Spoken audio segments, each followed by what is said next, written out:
Good evening, young superstars.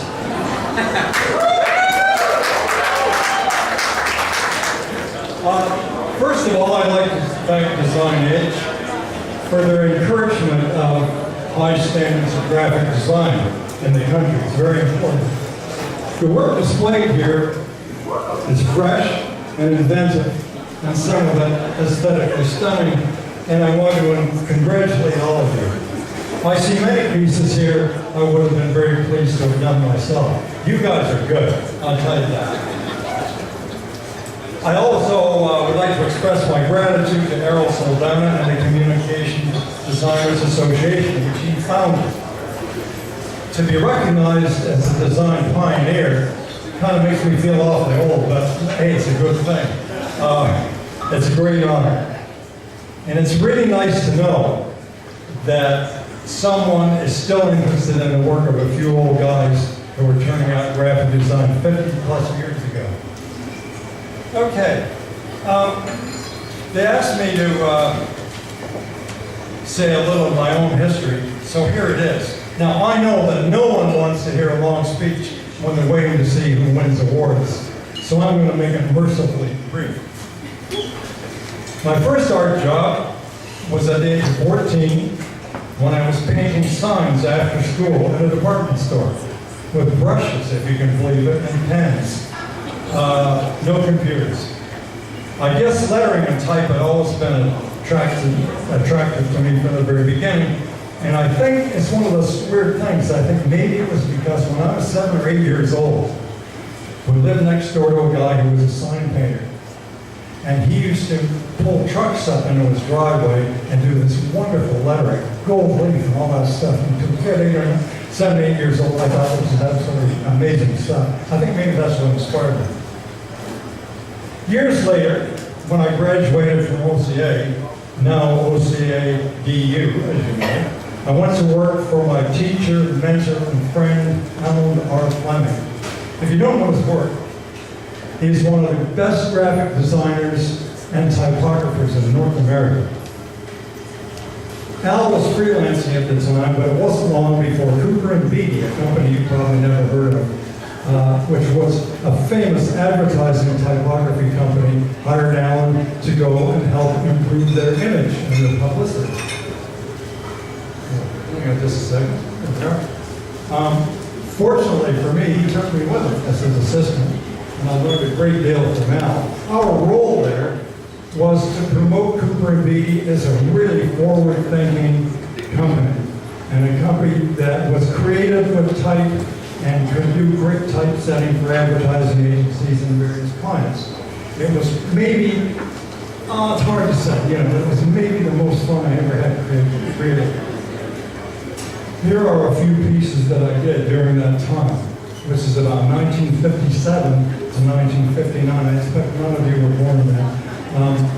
These were done almost all with metal type, either hand set or done on a monotype machine, okay? And the idea, remember, was that there were a group of pieces that were to tell people how good Cooper & Beattie was and how many wonderful fun creative things you could do with type. And the whole idea is that we came up, I wrote a lot of the copies as well. The thing is, we came up with all sorts of ideas about creating, producing, promoting the ideas of clients. So here's another one which was quite successful at the time. Those are all actual metal type French accents that were printed there to make the French flag. Okay, next one. Yeah, we were, this reminds me, one of the first things I learned from Alan when I was working for him, and it still holds true today, and many of the pieces out there demonstrate it very nicely. If you want to have design that attracts attention, use a lot of contrast.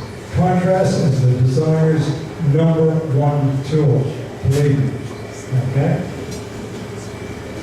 Again, this is one of the last pieces I did while I was there. I think this was 1959 that we did this, and it was quite a successful piece. Let's go to the next one. Cooper B. belonged to, if I can read this, the Advertising Typographers Association of America, Inc. And they did the typesetting for all the great famous designers and design houses of those days, including guys like George Lewis and Lou Grossman and all those people. And they were an association that was trying to promote really first-class typography. And every once in a while, they would choose one of their members to produce an ad for this association. And I was lucky, I got to do this one. And again, it's all metal type and hand setting and so on. Okay, next one. Another very simple graphic piece in the typographic vein. Okay. This one, I can't lie to you. This wasn't set in metal type. This was photo type that we cut up and pasted down into that unfolding next one. Again, contrast and proportion.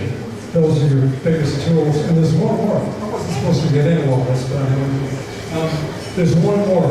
I tell you something, odd numbers are magic. If you have one element or 3 or 5 in a design, it's almost for sure going to be better than if you have 2, 4, or 6. Did you ever imagine the story in the Bible that it's the 2 wise men or the 4 wise men? Give me a break. It's always free. Snow White and the 6 sword. Come on. Odd numbers are magic. Okay, next. Here's another Cooper B piece that worked quite well. Next one. All right. Another thing Fleming taught me is that designers shouldn't have a style. You should use the style that fits the project or the problem and not try to impose a style on the project or problem, whether it fits or not. So I developed a lot of different approaches to design, and as you can see, this is quite traditional and quite different to some of the early ones. I worked with a great food photographer called Bob Wiggins, and this was a cookbook. Okay, more? Again, this is really quite a different look. This is, as you can see, from 1998, and it was a booklet selling Canadian magazines. Next. This is the very first issue of Toronto Life Fashion Magazine. I not only designed and art directed the magazine, I helped to create the whole concept for it. And I wanted a kind of very simple European, almost Swiss-like approach, but it gradually morphed into something which is much more like American Vogue. And maybe that's because that's what makes more money. I don't know. But this is the original. Next one, please. Just a couple of very simple spreads. Next. Okay, next. I had a lot of fun doing this. I did a number of book covers for key quarter books and for various clients, but this one was a lot of fun because I enjoy using the type for the graphic. Next, please. Couple of spreads, very simple. Next. How many of you here have ever heard of Will Davies? Okay. Will Davies is one of Canada's top illustrators for 40 years. And I got him to work on this book for me. He did some great illustrations of bikes and bike racing. Next, please. All right, Toronto Life. In 1972, I went to work for Toronto Life and did some more, I think I did something like 95 magazine covers for Toronto Life. I guess I thought maybe 5 of them were wonderful. A few were good enough, and anyway. And this is kind of appropriate because my wife and I just celebrated our 50th anniversary. Okay, next. I had a great deal of fun with Toronto Life. Met a lot of wonderful people, brilliant editors and writers. I had so much fun. And we used to come up with all kinds of images and photographic ideas. And this was great fun. Next one. Okay, while I was there, because it was such a small company, I think there were only 14 or 16 people in the whole company. That's writers, editors, promotion people, sales people, publisher, financial editors. Not about 14 people. So I got the job of doing all the promotion and publicity for the magazine as well. And I loved it. We had no money to spend, so I did everything with type, because type was cheap. not big production costs. And this was a piece to show that Toronto Life readers were at a very high demographic slice of the consumer market in Toronto. So it's Life 9. Okay, next please.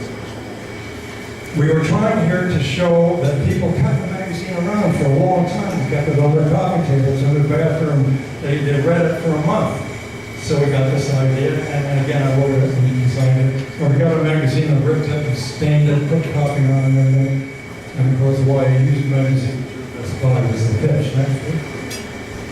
While I was working for Toronto Life, they used to have, I think, where they did a greeting card for the employees every Christmas. And I loved that because it was an opportunity just to fool around with type, and I could do pretty well whatever I wanted. So that's just one of them. I did about a dozen. I don't know. Next, please. Logos. Everybody likes to design logos. If I ask everybody here who doesn't like to design a logo, there wouldn't be many hands for that. A lot of people love logos. Errol's a great logo designer. My friend Jim Donahue, people love doing logos. I'm no exception. This was for a boutique in Kentucky. Next, please. Because I was in the publishing business, I did a number of logos for various publishing concerns, of which this is one. Next, please. It's another one of the websites for a publishing company. Next. This is an interesting little story about this. There was a company that had sold all kinds of things to help you if you had a sore back. They called it the back store and came up with this. And one day I got a phone call from Texas. And the guy phoned me up and he said, "We love your logo. We're opening a back store down here." And I think it was Austin. And he said, "We want to pay you $100 for the use of your logo." I said, "What? $100? You're giving me a backache." Anyway, he said, "We'll send you the $100 and not take it or leave it because we're going to use your logo anyway." So much for not copyrighting everything in every country in the world. Okay, next one. This is the first Toronto Arts Awards, way back in '86. Of course, they change the logo every year, so it's quite different now. This was the first one. Next, please. Okay, this one, Toronto Life still uses kind of a version of this, and you can still see where it came from when you see the modern magazine. I did this at lunchtime at the Ontario College of Art while I was having a hot dog and some dreadful coffee. I'd done about 14 versions, none of which worked, and I was ready to give up the job. And one day this just struck me, I did it, people liked it, they've been using it more or less ever since. Okay, next. This is it, what I want to say. I didn't want to take a lot of your time. I could have talked for hours about any one of these subjects, but if I had by that time, you'd be throwing things at me. So, what I want to say is, use lots of contrast. Odd numbers are magic. Learn from the past. Be the best you can be. Good luck and good night. Cheers.